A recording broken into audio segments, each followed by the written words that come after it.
Hello everyone, welcome back to my channel. Please subscribe my channel. The polished surface of the morning television set seemed to crackle with a sudden, raw energy. Robert Jenrick, the Shadow Justice Secretary, sat forward, his usual political poise stripped away, replaced by a palpable, boiling anger. The topic was the scandal unfolding at HMP Wandsworth, the accidental release of a prisoner, the 6-day silence before the police were notified, and the perceived evasion of the Justice Secretary, David Lammy. Jenrick's voice, usually measured for the cameras, was sharp with contempt. "I thought it was one of the most shambolic performances by a senior cabinet minister I've ever seen," he stated, the words landing like stones. He leaned in further, his gaze fixed on the hosts. "And worse than that, you had David Lammy finding out the night before that a convicted sex offender had been accidentally released and was on the streets of London? What did he do?" He paused, letting the question hang in the air. "We're told he went out to buy a suit the next morning instead of trying to lead the response. And then he came to Parliament and essentially tried to conceal this. It's total, absolute nonsense." The air in the studio froze. The unspoken, coarser word hung in the silence, its shape perfectly understood by everyone present. The carefully constructed decorum of the morning show had been breached.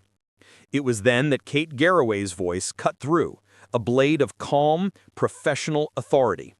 "Robert, I'm going to have to stop you there. We are live." She didn't need to say more. The gentle admonishment was enough, a public reset of the conversation's temperature. Having re-established the boundary, she seamlessly pivoted, demonstrating the very nuance the debate had momentarily lost. "Now," she mused, her expression turning thoughtful, "David Lammy's argument was that he didn't want to release it before it was official." She reframed the clash, not as a simple matter of right and wrong, but of competing political calculations. "So, the argument you're giving for the Conservatives could well have been in David Lammy's mind. Maybe I'd better not say." In that brief exchange, two parallel dramas unfolded. The first was the substantive one, a story of a dangerous failure within the justice system and the profound questions about leadership it raised.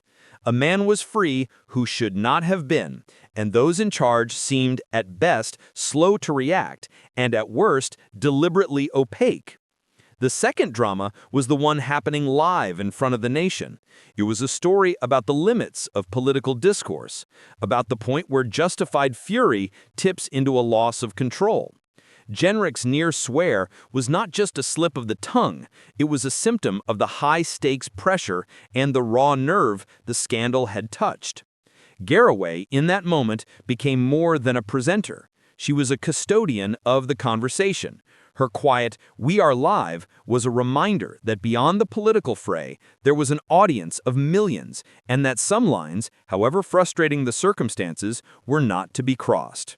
The real story was no longer confined to the walls of Wandsworth Prison or the halls of Parliament. It was now also about a heated exchange on a bright television set, a momentary lapse, and the steadying hand that guided the conversation back from the brink.